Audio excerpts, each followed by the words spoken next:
Hello, and welcome to Tea Time Oddities, the podcast where we explore the strange and the unusual throughout history. I'm your host, Danielle, and today is the 1-year anniversary of the podcast. So, pop the kettle on, grab a warm cup of tea, and let's get started. Welcome back, everybody.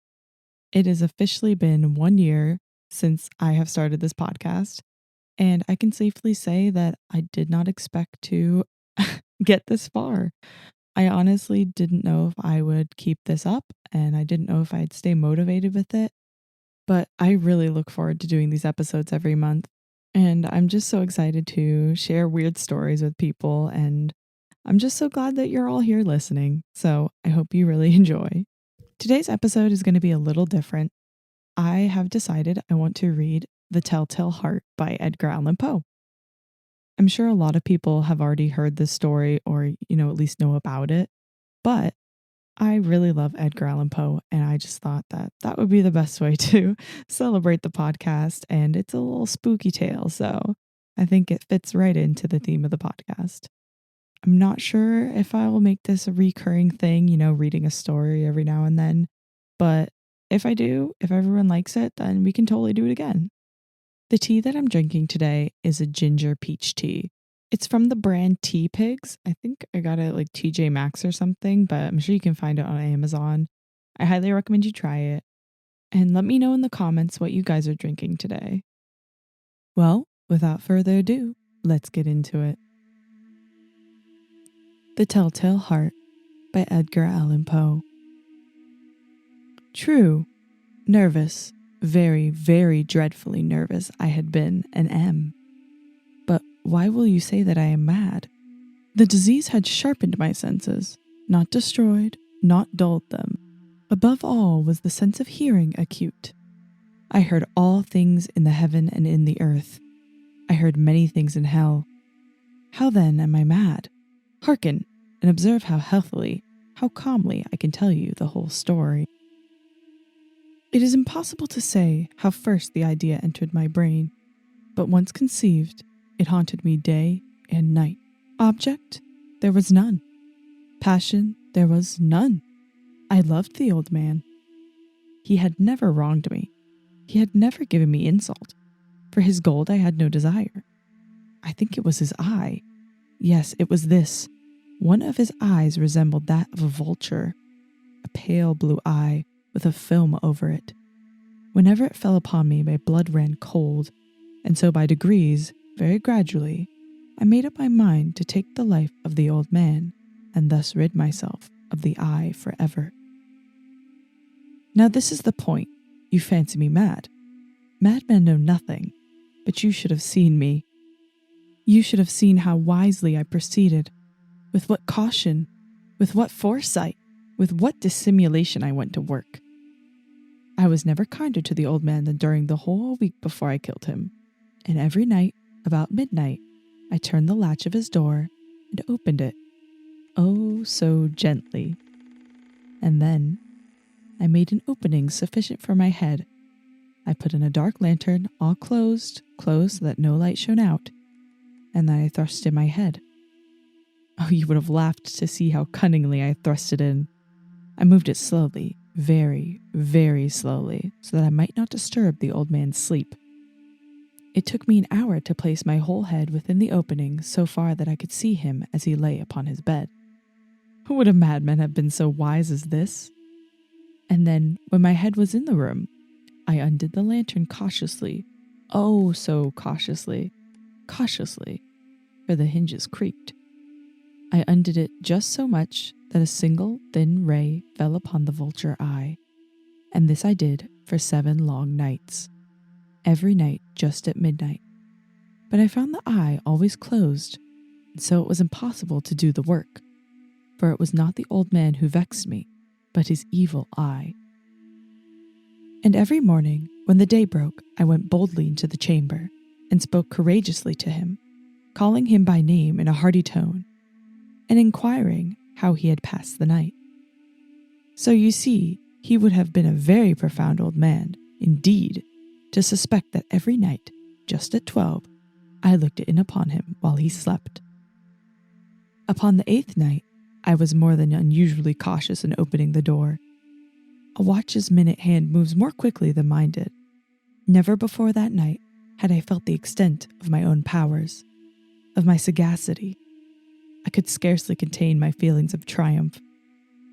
To think that there I was, opening the door little by little, and he had not even to dream of my secret deeds or thoughts. I fairly chuckled at the idea, and perhaps he heard me, for he moved on the bed suddenly, as if startled. Now you may think that I drew back, but no. His room was as black as pitch with the thick darkness, for the shutters were close-fastened through fear of robbers, so I knew that he could not see the opening of the door, and I kept pushing it on steadily. I had my head in and was about to open the lantern when my thumb slipped upon the tin fastening, and the old man sprang up in bed, crying out, "Who's there?" I kept quite still and said nothing. For a whole hour, I did not move a muscle, and in the meantime, I did not hear him lie down. He was still sitting up in the bed listening, just as I have done night after night, hearkening to the death watches in the wall. Presently, I heard a slight groan, and I knew it was the groan of mortal terror. It was not a groan of pain or of grief. Oh no, it was the low, stifled sound that arises from the bottom of the soul when overcharged with awe. I knew the sound well.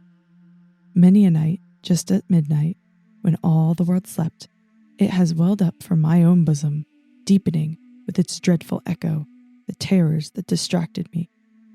I say I knew it well. I knew what the old man felt and pitied him, although I chuckled at heart. I knew that he had been lying awake ever since the first slight noise, when he had turned in the bed. His fears had ever since been growing upon him. He had been trying to fancy them causeless, but could not. He had been saying to himself, "It is nothing but the wind in the chimney. It is only a mouse crossing the floor." Or, "It is merely a cricket which has made a single chirp." Yes, he has been trying to comfort himself with these suppositions, but he had found all in vain. All in vain, because death, in approaching him, had stalked with his black shadow before him and enveloped the victim, and it was the mournful influence of the unperceived shadow that caused him to feel, although he neither saw nor heard, to feel the presence of my head within the room. When I had waited a long time, very patiently, without hearing him lie down, I resolved to open a very, very little crevice in the lantern. So I opened it, and you cannot imagine how stealthily, until at length a slim, dim ray, like the thread of the spider, shot from out the crevice and fell upon the vulture eye.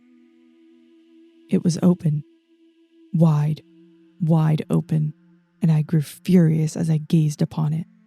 I saw it with perfect distinctiveness, all a dull blue, with a hideous veil over it that chilled the very marrow in my bones.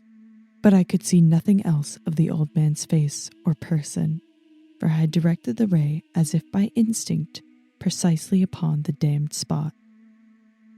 And now have I not told you that what you mistake for madness is but over-acuteness of the senses? Now, I say, there came to my ears a low, dull, quick sound such as a watch makes when enveloped in cotton. I knew that sound well, too. It was the beating of the old man's heart. It increased my fury, as the beating of a drum stimulates the soldier into courage. But even yet I refrained and kept still. I scarcely breathed. I held the lantern motionless. I tried how steadily I could maintain the ray upon the eye. Meantime, the hellish tattoo of the heart increased. It grew quicker and quicker, and louder every instant. The old man's terror must have been extreme. It grew louder, I say louder every moment. Do you mark me well? I have told you that I am nervous, so I am.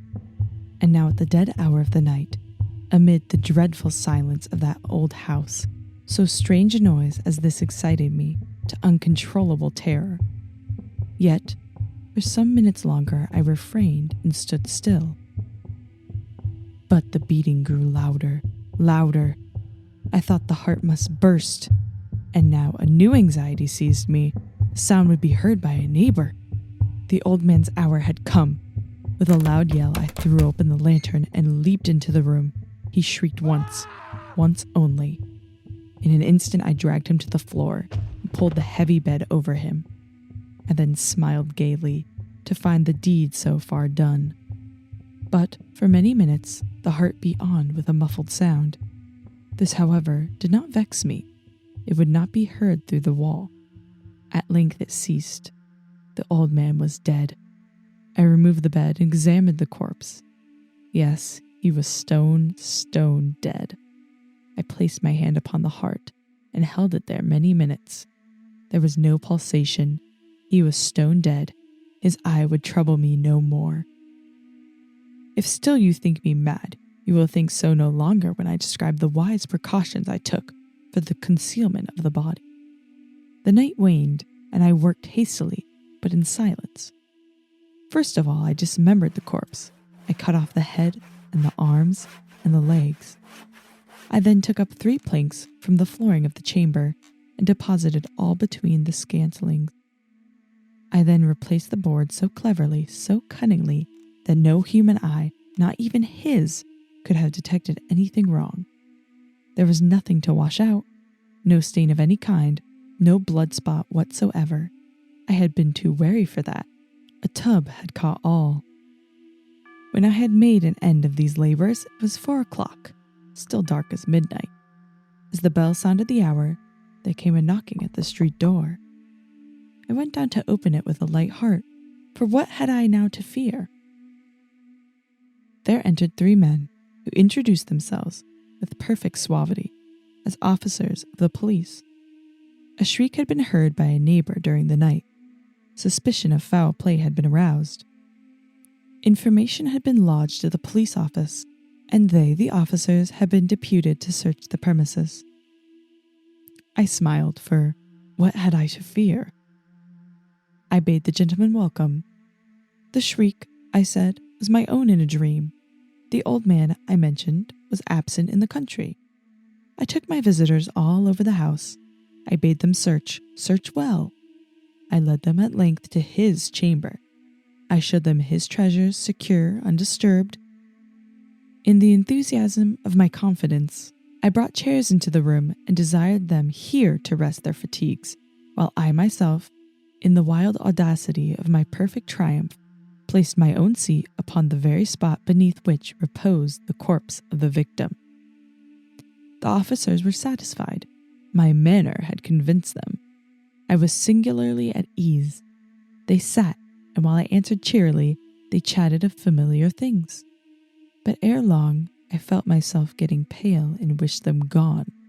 My head ached, and I fancied a ringing in my ears, but still they sat and still chatted. The ringing became more distinct.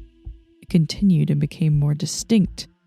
I talked more freely to get rid of the feeling, but it continued and gained definitiveness, until, at length, I found that the noise was not within my ears.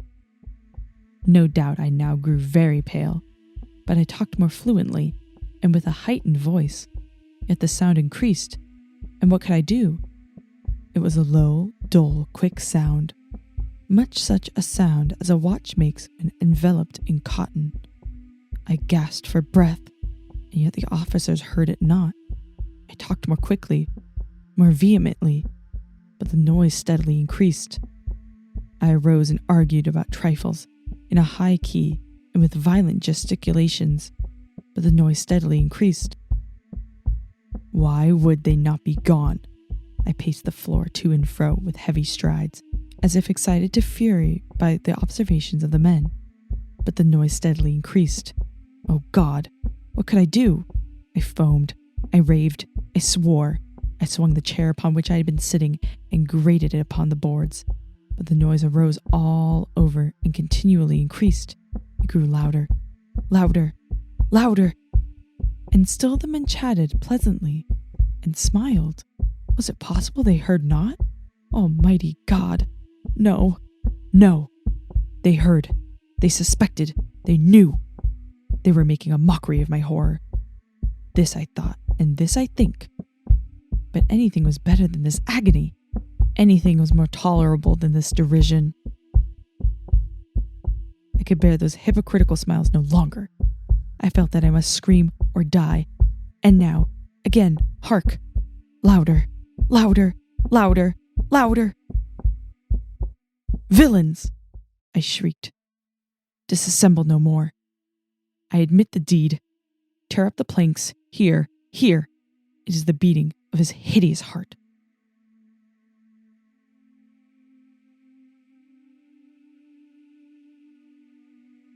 You can find a full list of my sources in the description.